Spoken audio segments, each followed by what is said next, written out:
പെരുമ്പാവൂർ ഓടക്കാലിയിൽ അരിക്കമ്പനിയിലെ ചാരം തള്ളുന്ന ടണലിൽ വീണ തൊഴിലാളിക്ക് ദാരുണാന്ത്യം. ബീഹാർ സ്വദേശിയായ രവികിഷനാണ് മരിച്ചത്. ചാരം തള്ളുന്നതിനിടെ കാൽ വഴുതി ടണലിൽ വീഴുകയായിരുന്നു. പ്രദീപ് ജോസഫ് വിവരങ്ങളുമായി നമുക്കൊപ്പം ചേരുന്നുണ്ട്. പ്രദീപ്, ആ സമയത്ത് അവിടെ രക്ഷിക്കാൻ, ആ ടണലിലേക്ക് വീഴുന്ന സമയത്ത് രക്ഷിക്കാൻ മറ്റാരും ഉണ്ടായിരുന്നില്ലേ? കമ്പനിയിലെ ചാരം പുറന്തള്ളുന്ന ടണലിലേക്കാണ് തൊഴിലാളി വീണത്. ഇയാൾക്കൊപ്പം ജോലി ചെയ്തിരുന്ന മറ്റൊരു തൊഴിലാളി പുറത്തെത്തി.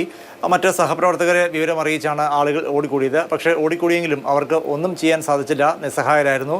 ഈ ടണലിൽ വീണത് മൂലം രക്ഷാപ്രവർത്തനം അങ്ങേയറ്റം ദുഷ്കരമായിരുന്നു. തുടർന്ന് ഫയർഫോഴ്സിൽ വിവരമറിയിച്ചു. ഫയർഫോഴ്സ് സ്ഥലത്തെത്തി രവികൃഷ്ണനെ പുറത്തേക്ക് എത്തിച്ചു. എങ്കിലും ജീവൻ രക്ഷിക്കാനായില്ല. മൃതദേഹം പെരുമ്പാവൂർ താലൂക്ക് ആശുപത്രിയിലേക്ക് മാറ്റിയിട്ടുണ്ട്. ഏതാണ്ട് 1.5 ആഴ്ചക്കാലം മുൻപ് മാത്രമാണ് രവികൃഷ്ണൻ ബീഹാറിൽ നിന്ന് ജോലി തേടി കേരളത്തിലെത്തിയതും ഈ കമ്പനിയിൽ ജോലിക്ക് പ്രവേശിച്ചതും. അതായത് കമ്പനിയിൽ ജോലിക്ക് കയറി 1.5 ആഴ്ച തികയും മുൻപാണ് ഇത്തരത്തിലുള്ള ദാരുണമായ അപകടം ഉണ്ടായത്. പെരുമ്പാവൂർ അശമന്നൂർ പഞ്ചായത്തിലെ ഓടക്കാലിക്കടുത്ത് തലപ്പുഞ്ച എന്ന സ്ഥലത്ത് റൈസ്കോ മിൽ എന്ന കമ്പനിയിലാണ് ഈ അപകടം ഉണ്ടായത്.